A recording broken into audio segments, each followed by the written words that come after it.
Hello and welcome to this week's episode of the Parenting Tools podcast. My name is Jordan. And my name is Jason. This is the podcast where we discuss the hilarious and sometimes disastrous moments of raising kids. From temper tantrums in the grocery store to accidentally using diaper rash cream as toothpaste.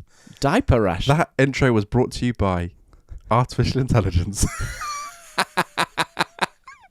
It's the first intelligence that's been on this podcast.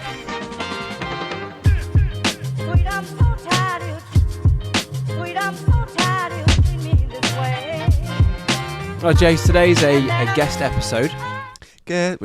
Jingles. We don't have jingles for everything. No, I need to chill out. Which comes out the day after, or for some schools, depending on how they do things, World Book Day. World Book Day. Here's a question, and I don't know if you know the answer. Is World Book Day actually Book Day throughout the world? Or is that something that we've just used in the UK to make it sound more grandiose? International listeners, let us know. Please let us know. So do you know what that means? Because it's World Book Day. What does that mean? Instagram's just going to be full of kids in costumes. Their parents posting hashtag World Book Day. Is that what you do? I think so. Is that the etiquette? It's like, it's become a thing now where people post, do you know, like the front door on the first day of school? Yeah. World Book Day and the outfit is a thing. Oh, yeah. Can they just go in outfit as dressed up as themselves? Is there a book about them? Will there be a lack of people going for the costume option this year? Because petrol prices are so high. What are costumes made of? I just thought about walking on my one of my many walks around Sainsbury's. You see all the costumes. Yeah. They're extortionate. Not cheap. No. Well, we've... has Noah got an outfit planned? Based on my comments, probably not. she might do. Honestly, not really thought about it. So we're recording this before World Book Day. Yep. It's now making me think I should make sure she's got an outfit. But it's on a Friday. No, it's on a Thursday. Thursday or Friday. Oh, simple answer, I don't know. I think World Book Day is on Thursday, but I know that some schools will do it on Friday, so you can dress up for like the last day of the week. Okay, yeah, I see. Where I've already got a hack here. This is a top tool. Go on then, top tool. Oh, I missed it. Left me when we actually have a jingle, I miss it. So my daughter's got a duck onesie. If we need a costume, there are plenty of books about ducks. So many ducks. Yep. There you go. There's a top tool. Mother goose. That's not a duck, is it? Does she have ducklings? A goose chick's called ducklings? What are they called? Gooselings. The Ugly Duckling. Not saying Noah is, but that's a... Just that book about 5 ducks that go swimming one day. That's a nursery rhyme, isn't it? That can come in a book. Book of nursery rhymes. This is where, like, you know, you see young lads that are like 7, dressed up as... they've got their football kit on, and they're just holding the sticker team, book. Yeah, sticker book or the team annual. Just there with a Panini sticker book dressed as their favourite. The book does not specify. You're not a book character, you're a sports person. Who's in a book? Have you got a costume sorted? Oh yeah, my wife on it, chief planner. So and a teacher. And a teacher. Yeah, I'm sure it's required. You've got to be good at World Book Day. At remembering when it is. So our son's going as the hungry caterpillar. Nice. Yep, and our daughter is going as a butterfly. Oh, that's very there nice. You go. That's beautiful. All wrapped up in one little cocoon. Yeah. I'm not complaining. I want to see those photos. That'd be nice. He knows the whole story of the hungry caterpillar by heart. This is a question I wanted to ask some parents. Is that normal? Because when I read stories with my daughter, she pretends that she can read, but she's just memorized it. Yeah. And she'll even now with her finger go across the words. Yeah. Like she's reading it. But she can't read. No, it's just memorized. There we go. Yeah, that happens to us as well. It comes a point where your child knows a book so much that you can't skip pages anymore. Yeah. Yeah. Because we've all done it. You're like, oh, joy. It's getting a bit late, getting a bit tired, just skip a few pages. And then when they go, whoa, hang on a second, then that's a game changer. You're in it for the full story. Or you tried to provide a summary of the page. You missed that bit. My daughter's favourite book at the minute is the Gruffalo. Oh, good book. I had never never actually read or saw or watched the story of the Gruffalo until like the last few weeks. I love it. It's great. I'm hooked. Yeah. But we've read the story so many times now. I tried to summarise the page because if you've read it, 3 of the pages are pretty much the same, just with a different animal. So I tried to provide a short, succinct summary. Bear in mind, this is not bedtime. This is first thing in the morning. We're running around late for nursery. She wants to read the book. Okay, right, quick. Here's the summary. Right, the same thing happens with the snake. No. The same thing happens with the snake.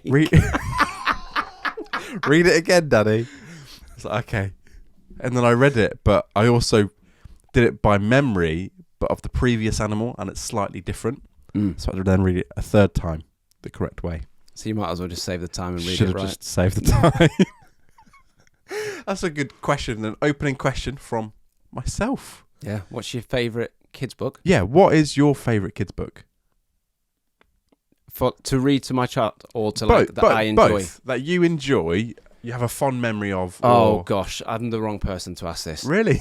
I've read one book since... In your life? Since, as far as I can remember. Yeah, I've finished one book. And I know it's nothing to be proud of. It was Judah Smith. Nice. Book called Jesus Is. It's a good book. Great book. Compared to all the other ones I've read, it's brilliant. So I hadn't ever read a book fully, like cover to cover, until I went to uni. Yeah, see, I can't remember. If you take that out of the equation, I can't remember the last book I read from. Do you not enjoy reading? I'm so slow. And listeners probably pick this up when I'm reading out stories and messages. Yeah. It just takes so much time. Oh, it does. Because I'm rubbish at it. So I actually prefer, I don't like reading. I have audiobooks. Love them.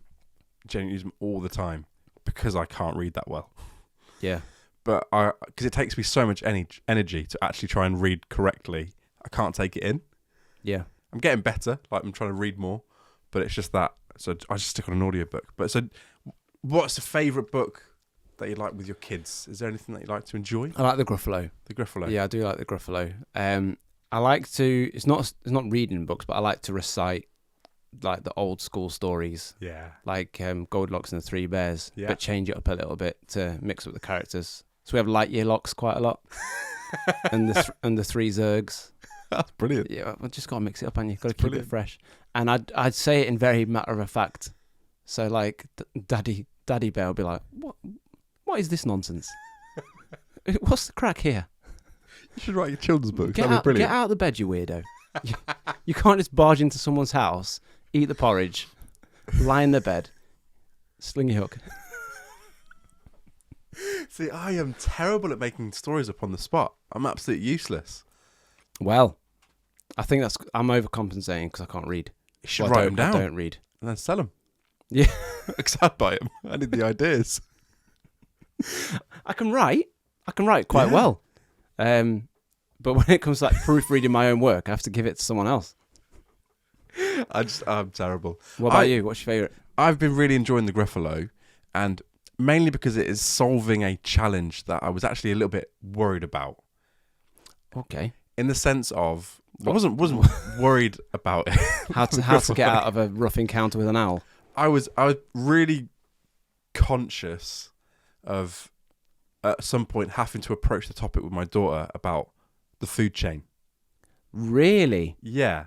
And like, because I always make the joke that when Peppa Pig comes on and we've got bacon, I was like, we're enjoying a bit of Peppa Pig. And my wife hates it. Really? It's funny. And like, she doesn't understand. But it's that thing of all these cute, because they make it all the animals look really cute now on all the shows. And then when they're eating each other, it's a bit like, I was a little bit worried about how to approach that conversation and all that sort of thing. I was worried about how she would find it because she was quite scared of a few other things. But as soon as she read the Gruffalo, she was just laughing. Like, so the first encounter, this is not spoilers.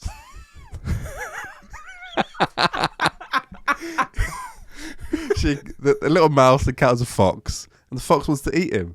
And like, you read through that, and the first time we did it, that's really cool. That's someone's driving along. For flip's sake, he's given that away. I'd never read the Gruffalo story until last week. I'm glad no one spoiled it. No, I'm not. Essentially, and as soon as I read that page, she just burst out laughing, going, "Fox wants to eat him." Silly old fox. Doesn't he know? Yeah. There's someone driving that doesn't know. Tell us. What does he know? Spoilers. There's no such thing as a Gruffalo. It's brilliant. It sounds really silly, but that was one thing that I was like weirdly worried about. But now it's just like, she understands that other animals eat other animals. Yeah. And it was just like, okay, that's fine. We can joke about that now. I first encountered this with Finding Nemo. So do you know right at the start when Nemo's mum goes missing? Yeah. And all Nemo's brothers and sisters. Is it a barracuda that gets them? No idea. It's a big, aggressive, nasty-looking fish. And anyway, I watched it with my nephew. He was about 4 or 5. And he just kept going, "Where's Nemo's mummy?" Oh. And he's not my child. Yeah. It's not for me to kind of teach him how death works and stuff. And I was like, "Oh, she's just gone away." But it doesn't matter, kind of thing. "Where's Nemo's mummy? Where's Nemo's mummy gone?" And he just kept asking me. And eventually I was like, "Look, mate, she's dead." To a 4-year-old? He kept asking. It goes back to that thing we were talking about was it 2 weeks ago? It was like, what do you do when your kids keep asking you questions? Sometimes you just got to answer them. Wow. So yeah, he learnt a lesson that day. It's so hard though, isn't it? Like approaching any sort of deep topic with a child because you don't know like what they're ready for. Yeah, or what they'll understand. Even basic things, and we talked about it before, of like your private parts and like educating them of what's not okay and like how soon's too soon. It's just life. And it's like sometimes you come across the things like death is a big one, like having to navigate those challenges with a child. Yeah. But also like it's just life. Like when it comes to something that I was worried about, like we're eating animals or animals eat other things. It just happens. And so somehow I wanted to protect her from like being worried about it. But she was fine. Yeah. And so now we pretend that when you get the little pom bears, that they're little real bears that run around, you just eat their heads. So did I imagine that we had a message before we even started the podcast from someone saying like, how do you approach the topic of death? We did have a message from Chris, and it was something along the lines of someone said, "Oh, they're asleep." Yeah. So I think the message was a relative had died, like a grandparent, and the child was getting really upset. Mm-hmm. And it's how to navigate and help them understand. Because it's when they're gone, they're gone. Yeah. And that's really difficult to get your head around. But also, it is just really sad. Yeah. So you've got two battles of having to explain what's happened, but also just help them with the sadness. Because the goal isn't that you just won't be sad anymore. It's a sad thing. Yeah. And it's okay to be sad. But where's the line of understanding and... Yeah, that I think that was the question. We didn't swerve it, but neither of us have had experience of explaining that to our kids yet, right? So no, we said we'd ask a guest on and we'd talk about it because it is an important thing. And that's the plan. And like, obviously, so with my job, if you're a new listener, I'm a minister, so I deal with death, not quite a lot, but it's part of my job to help families kind of process some of that stuff. And with kids, a lot of the time. Families don't realise that because kids look like they're acting normal, that actually they're in turmoil inside. And it's like it's so important for us to help them understand what's happening, and that it's normal to feel absolutely dreadful, that you've lost someone. And so it's just that thing of actually it would be really helpful if we had someone on who has done that professionally and well and all that sort of stuff. But it's big topics, isn't it? Big old topic. It's huge. Changing gears slightly, and speaking of the food chain, I found a good program you can watch with kids that is enjoyable for both you and them. Oh, come on. Corey Carson? No, not in the same vein. I'm enjoying that recently. Our Planet. Oh, David Attenborough. Yeah. Oh, come on. There's lots of animals. That's amazing, yeah. Yeah, so I just thought, you know what, let's give this a whirl. They were saying, can we watch something? Yeah. And we normally let them watch something on Saturday morning, so... I thought, can't really be dealing with kids' things at the minute. I was tired, hadn't had a coffee yet. So I put on Our Planet. Nice. And it works so well. They were both looking at the animals and the birds and the fish. And I was there thinking, this is quite enjoyable. I can watch this. That's a solid suggestion. Until. Ooh. Our friend, Sir David, started to talk about the Peruvian booby. And my 3-year-old just looked across at me and went, "You're a booby." I'm so glad it's happening in your house as well. I didn't even think anything of it. I thought, oh, you might say the word booby. But it's when I just saw him look across at me, I was thinking, what's coming here? But I didn't expect to be labelled a booby. I think what I love about that is he's recognised it's a funny word. Yeah, and I can get away with this. So I just, just kind of giggled, let it go. So, Jace, we've had a couple of comments that I want to pick up on. So these have come on TikTok. And one is in reply to Hessa. Yes. So Hessa's question about her child's struggling with being in the car when it's dark. So Nicola, and you know those lines that's like a long L? So the letter L? It's like a letter L, but bigger. And it's like a spacer in titles. Yeah. I don't know what the punctuation or the grammar, whatever it is called. Just call it a line. A big old line. Nicola, line, mum life, has put, "We got those little lights that stick on the roof by the door. Press them to turn them on." So, I know the ones. Yeah. But they're not too bright. Seems to do the trick for now. Sweaty face smile emoji. I tried those.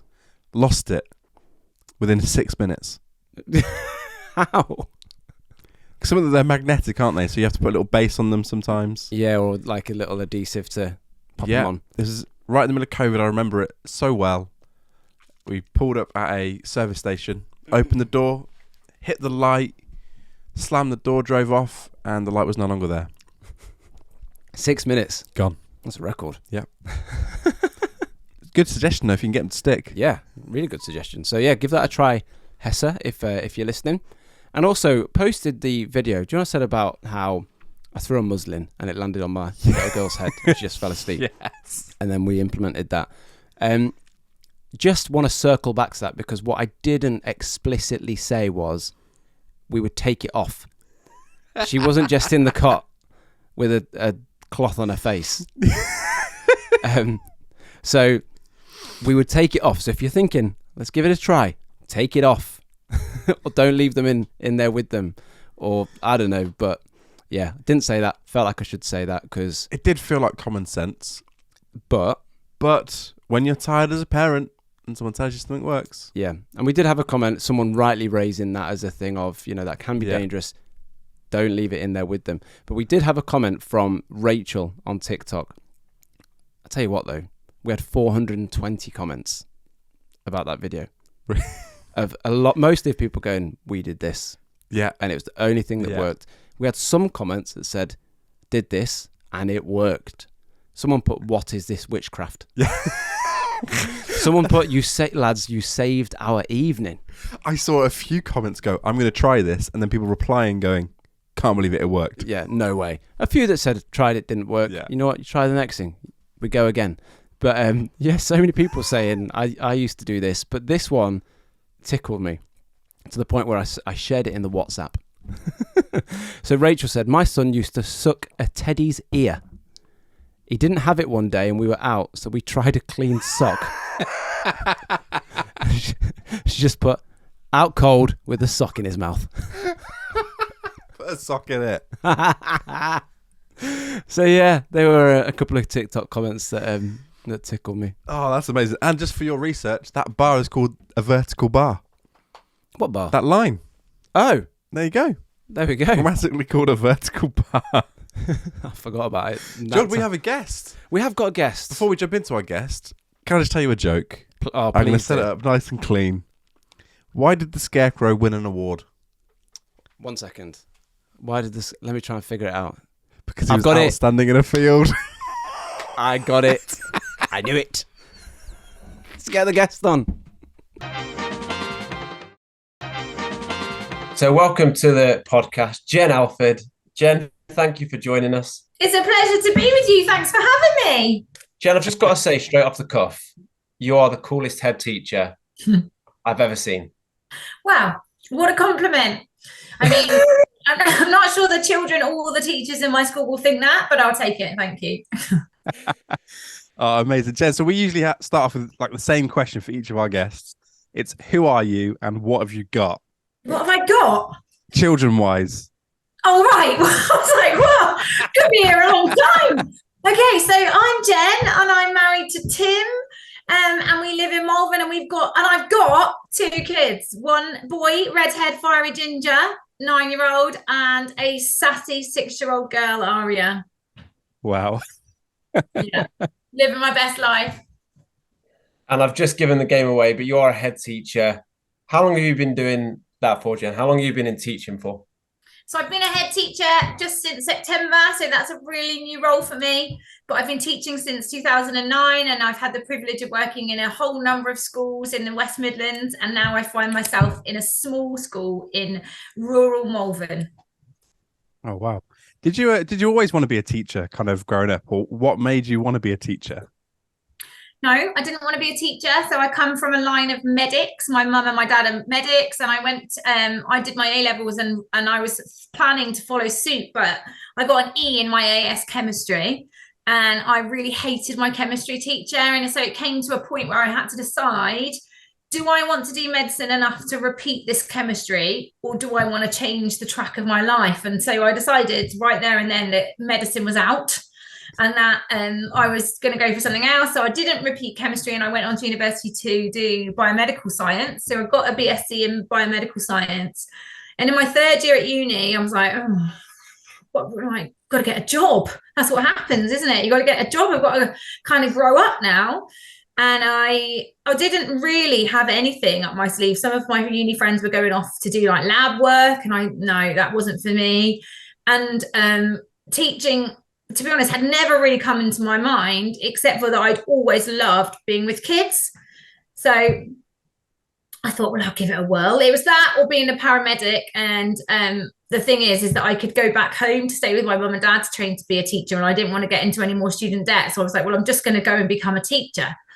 And so it definitely hasn't been one of those all my life things. Although now that I'm in it, it's kind of I can't believe I didn't want to do this all my life, because it is something I'm really passionate about. Wow. Yeah. Have you got a favourite subject from when you were in the classroom every day? So when I was teaching or when I was a child?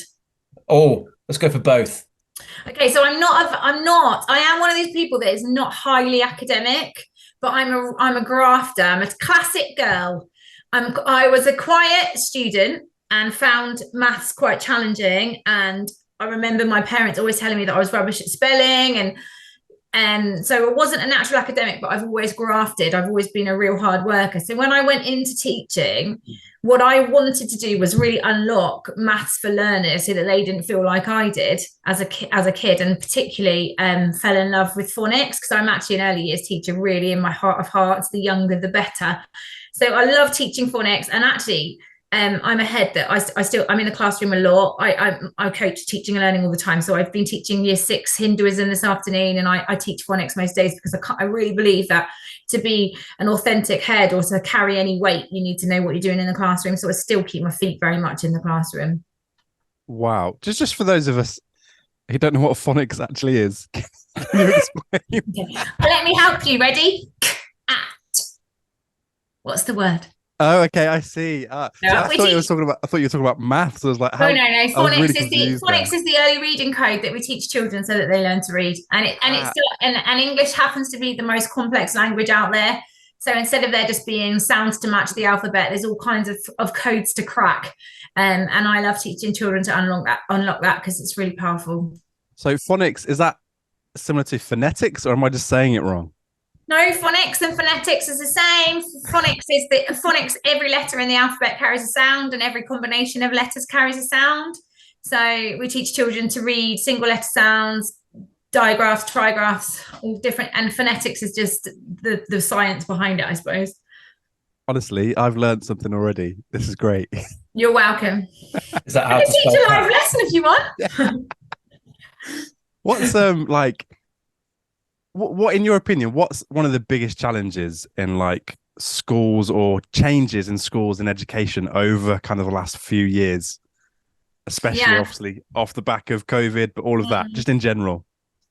So like I think as a head that it's only really now that we're seeing the impact of the pandemic.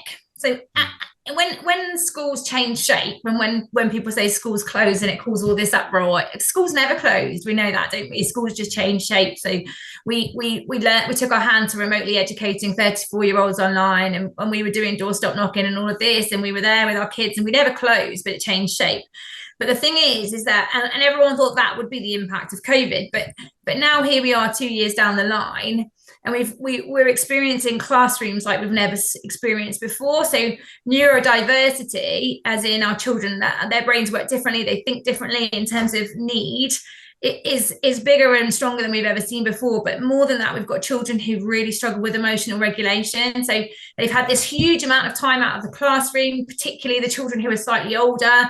They haven't ever learnt those fundamental skills in terms of how to manage their feelings and behaviour. And so they're thrown back into a classroom, some of which have been out of school for 2 years, 3, 4 years, if their parents chose to home educate them for longer.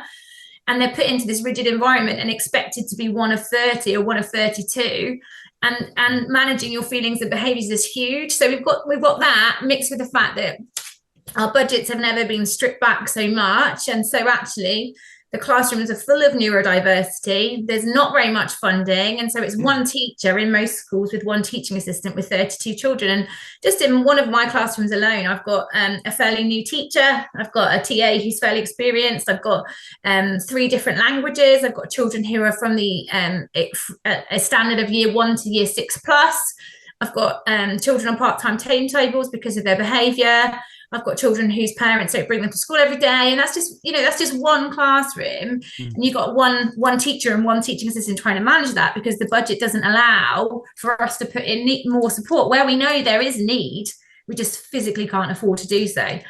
So COVID's had a massive impact, massive, and of course there are academic gaps. But in my heart of hearts, I'm somebody that really believes that children are only able to learn when they're mentally and physically able to do so. And actually, there's no point in me plugging gaps in addition and subtraction if I've got children who actually can't listen and can't attend because their emotions are all over the place. So the fundamentals are drilling back down into that really emotional resilience area.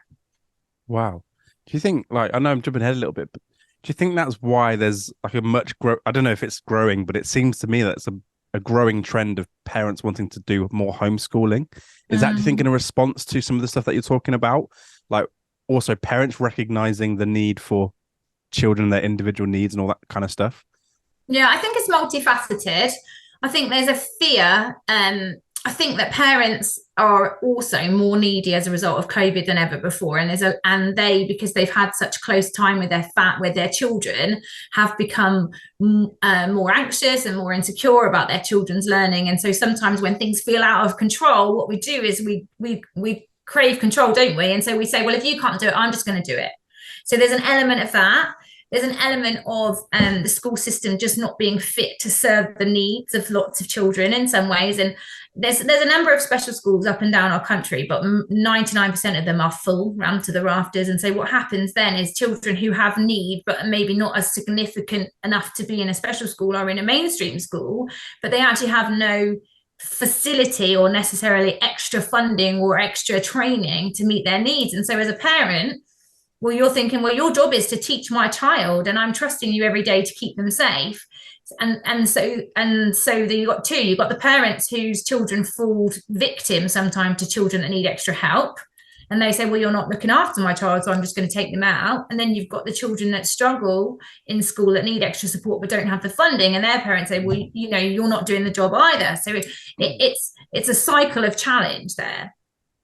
Wow. Yeah, it does sound challenging. It sounds very different to how it was when I was at school as well.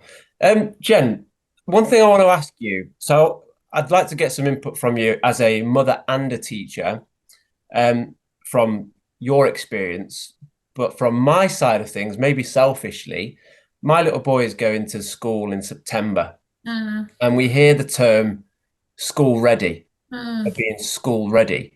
As like you said, you're early years teacher at heart and as a head now, what does that term mean from a school point of view? Because for me, it's just, I thought we need to stop him from napping. so he can stay asleep for a whole school day.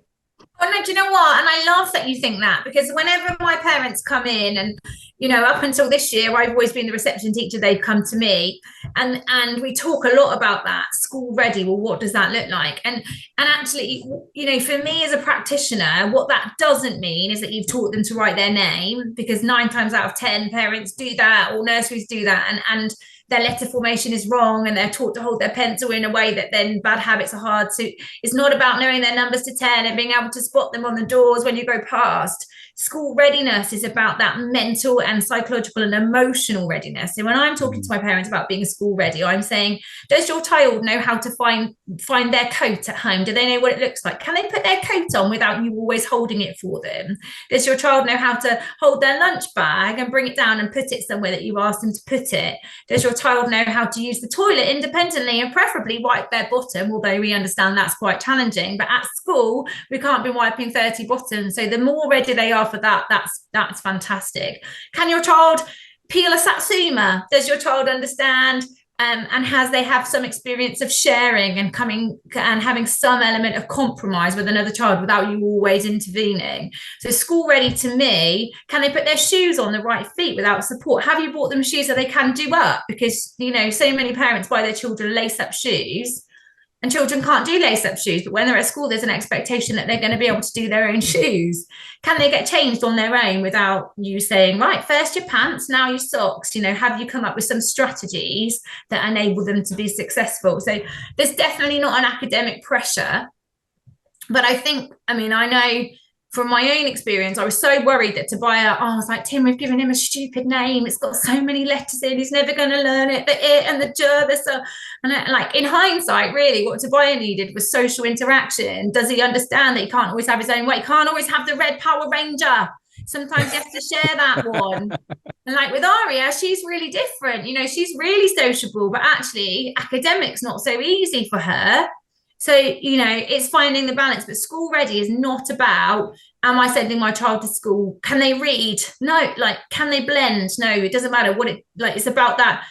Some practical skills, definitely shoes.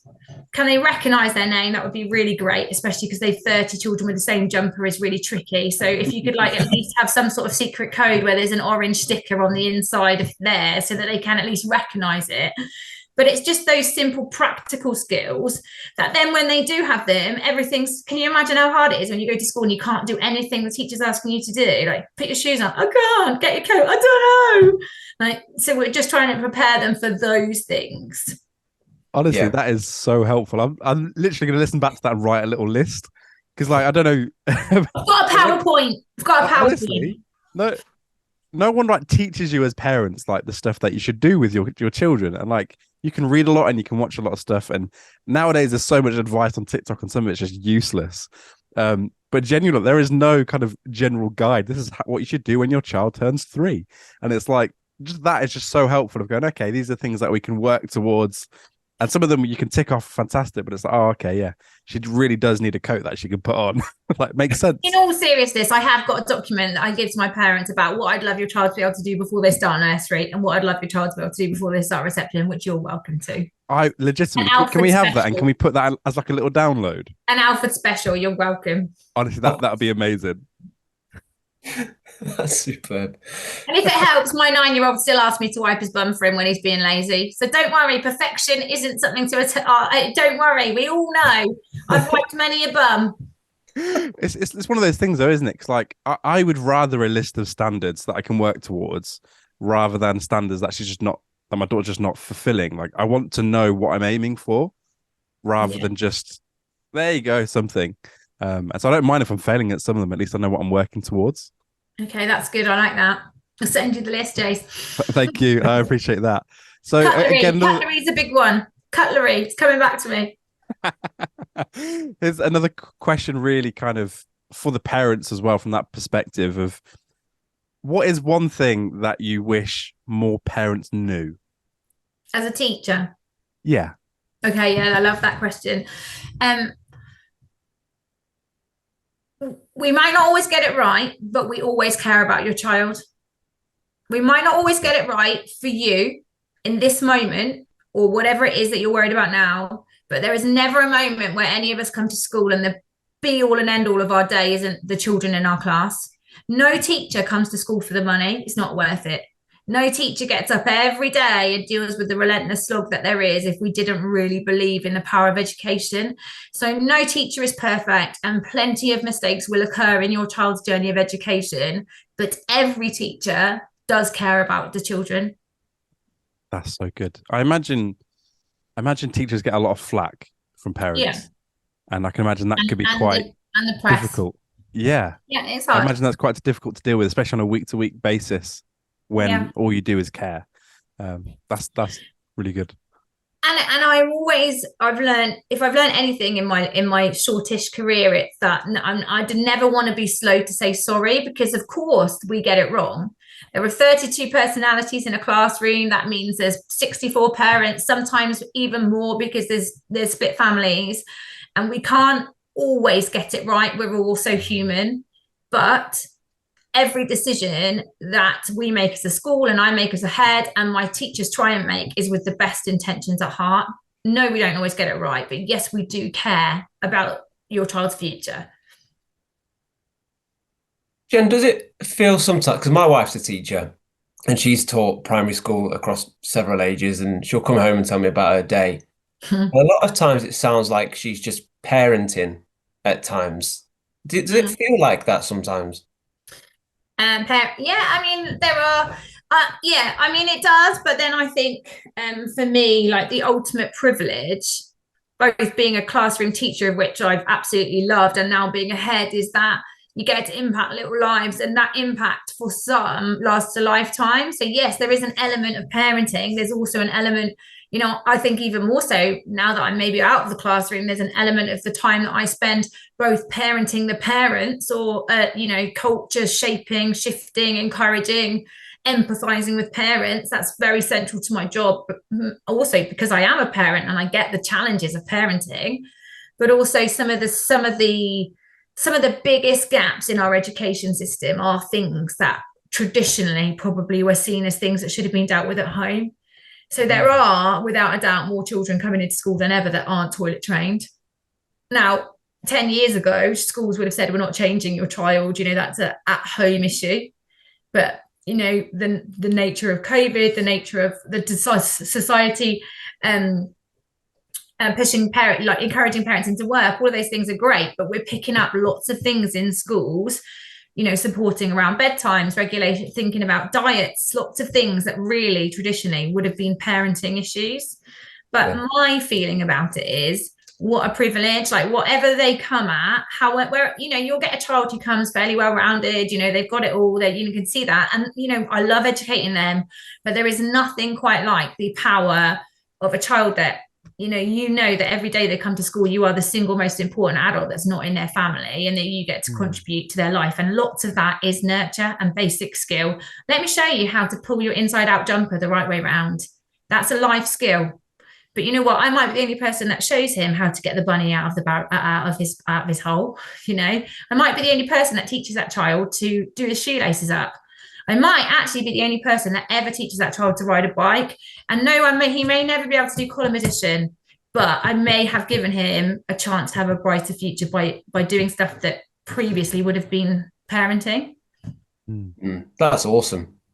But you do have to shift your brain a little bit into think, because, you know, I work with a whole host of teachers, some of which will resent that, and a whole host that you've changed the mindset to. What, you know, I go into school every day and I say to myself in the car on the way there, rather than come on, Jen, you can do this.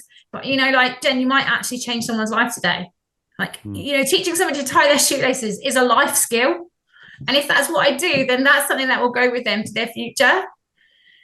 Oh, I think that's amazing. I think you do hear so many stories, particularly from like athletes or things like that, people who make it onto like the public stage, of actually how important their teachers were to their journey. Because, like, you're right, outside of their parents, adults are spending like so much significant input into their lives. I think especially in primary school teachers, you know, primary school teachers, we spend 8 hours a day, 36 weeks a year with these children, and the children are an absolute sponge. They come in and I say to my staff every day, like, you got to bring your best, because for those kids, you're the single most important adult in their life today. For my own kids, I see my own kids so much less than I see the kids in my school. Wow. And sometimes I say to myself in the way to school, I want to treat these kids how I wish my kids got treated every day. Like, if I give anything to the kids of the Wells, let it be what I hope my kids got every day. Yeah. And that means, go on, Jay, so. Is there any tension in that? Because, like, one of the things that when I'm at work, it's easier for me to segregate, like, my life as a parent and then my life just working to provide and all that sort of stuff. Is there any tension, like, because you're with other people's children? Does that cause any sort of tensions within you of wanting to spend more time with your kids, or are you just happy of seeing it as like another job? No, my kids are really annoying. I'm glad they're somewhere else. It's a tension to manage. I say that tongue in cheek, but they are quite annoying. So Tim and I have kind of gone back and forth. Do we put them at my school? Like, the investment's massive. I spent 60 hours a week working. Shall I just put them in the Wells? If they were there, I'd get to see them every day. And then I come home and I'm like, no, you are still annoying, so let's not do that. No, I say that I really believe, and I work, like, I have the privilege of teaching some of my closest friends' children, and I love that. It's a real privilege. But I do genuinely believe that one thing that is really important, especially in that year 5, 6, is that your children have had and have learned how to be away from their parents. Yeah. Because secondary school is like a really big deal, like, in terms of size, identity, fitting in, culture. So I work in a school, I've got 90 kids on roll. It's pretty small. I know everyone by name. I know all their siblings. I know every football team they support. We can have banter about, Manchester United losing 7-0 to Liverpool, because I've got that information. Oh no, you're a fan. And then suddenly they go to secondary school and they're one of 1,000 in a year group, or one of whatever, hundreds. So my perception is, if Tobiah had only ever been to school with me, then going from that small fit situation into a massive secondary school when I'm not there is quite tough. Yeah. So it is genuinely a decision. And I also think there is something really nice. So I would be the teacher that got home and was like, why did you do that at lunchtime? I saw you and you were not using your fork and you're so embarrassing. And I would be that mum. I know, I'm too highly strung. I'd see him in the corridor and I'd be like, why is your tie out? You're so embarrassed. And I'd see him picking his nut. Everything about the children would whine. Aria, and as I said, she's not very academic, so I'd be at home, I'd be drilling her. So I quite like the fact that they get to live their life away from me, and they get to experience that. And I do think, like, you don't get me wrong, I sometimes think, wouldn't it be so much more convenient? It'd be cheaper. We wouldn't have to pay wraparound care. Tim would love it. He'd never have to do any childcare. He'd be living his best life. He'd be running the hills all the time. But actually, for them and their transition, their next steps, especially because Tobias is quite a mummy's boy, it's a conscious decision. Yes, I do think about the investment that I give other people's children, but parenting other people's children is way easier than parenting mine. So don't judge me. No, I love that. And I think that's something that does occupy my brain quite a lot, of like preparing my daughter for the world. Yeah, that's it. And what I say to my kids at school every day is, my job is to nurture the potential in you to have the brightest future. My job is to get you ready for whatever your next step is. So if you're going into year 7, my job is to get you ready for that. But my job is to get the 4-year-olds and 5-year-olds ready for year 1. And if my kids were there with me, I'm not sure that they would ever be ready, because if somebody fell out on the playground, they'd be like, Mummy, my mum's the head teacher. Aria, she'd love it. She'd absolutely love it. It's just the tension that I don't want to manage. My mum was a dinner lady at my school when I was in primary school. And the weirdest thing about it was, other kids would hold her hand. And I'd think, why are you holding my mum? Yeah. Why are you holding my mum's hand? Yeah. Yeah. So the kids come into school every morning and they're like, Mrs. Alford. So I would be like, why are you talking to her like that? She's weird. I mean, it would just be so, like, let me be famous and leave me, kids. They just ruin my bubble. Let me be famous. Let me be famous. It's the one place, okay? It's mine. So Jen, a big part of why we asked you on this week was because it was World Book Day last week. Before we let you go, what did your kids, Tobiah and Aria, dress up as? So my kids go to a school who thought it was a great idea to have a theme about journeys. And I love their school and I love their head teacher, but it was a really bad, the WhatsApp groups were on fire because they had to dress up as a country. And I mean, I've got a whole load of fancy dress. We've got Where's Wally, we've got Elsa, we've got all the classics. And normally I can bend any theme to fit the fancy dress costumes that we already have. But countries was really stretching us. So we spent a little bit of time thinking of all the things that would not be at all controversial, because, you know, in my son's head, there were lots of great ideas that were not appropriate. And he went in his very safe England football kit.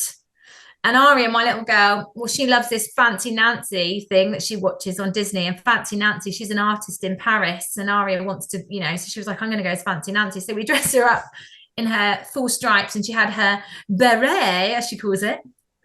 Beret, I keep telling her, but no, beret. But then she did make herself like a little string of onions, which I thought was maybe a little, you know, but, you know, she went and she looked great. Close to the wire. little close. I wanted to give her a mustache, but apparently that was a no. Oh, that's Jen, I've really enjoyed this. I know Jordan said one more question, but I've got another question. Go on, I'm all right. Just one kind of nugget of wisdom to parents, just people that are trying to make it. Have you got one wraparound? Here's my advice to you. That's a big question.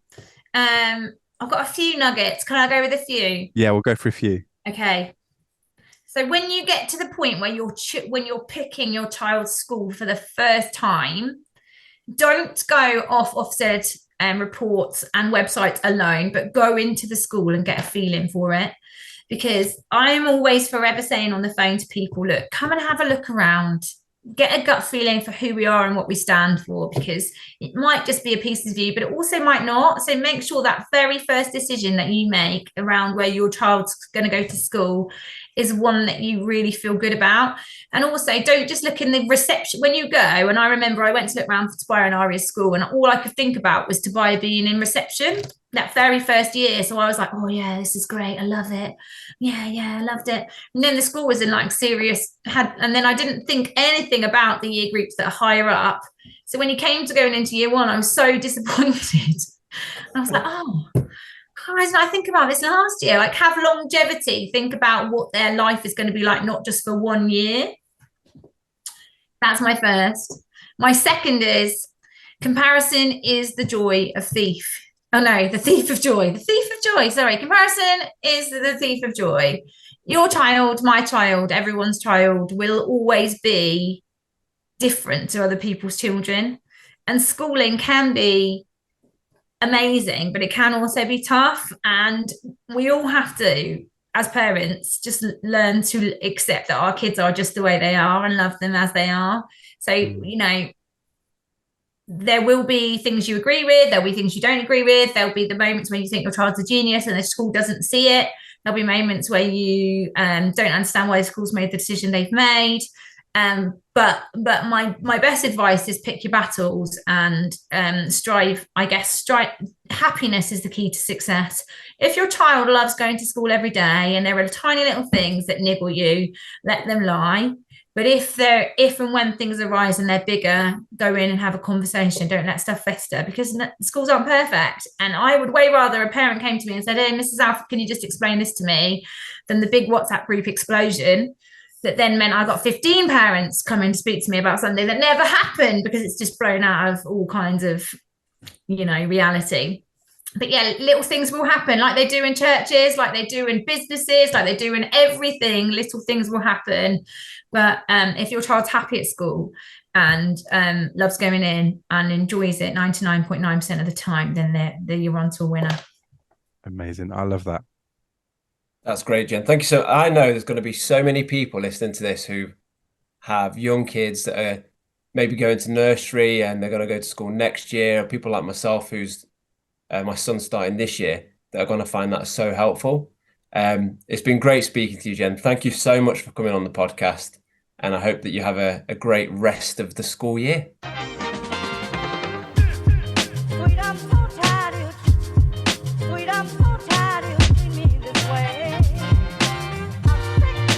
Oh, Jordan, how amazing was that? That was quality. That was so good. And you hear, and I know this from my wife being a teacher and my mother-in-law being a teacher, the majority of teachers do it because they love it and they're passionate about the kids they teach. And that really came across with Jen, didn't it? Yeah, no, it was genuinely, I found that really helpful. And if you want to download that checklist that we mentioned in the interview, you can find it in the links below. We'd love to hear your stories, just your messages. You can message us at Parenting Tools Pod on TikTok and on Instagram. And other than that, have a great week. See you soon.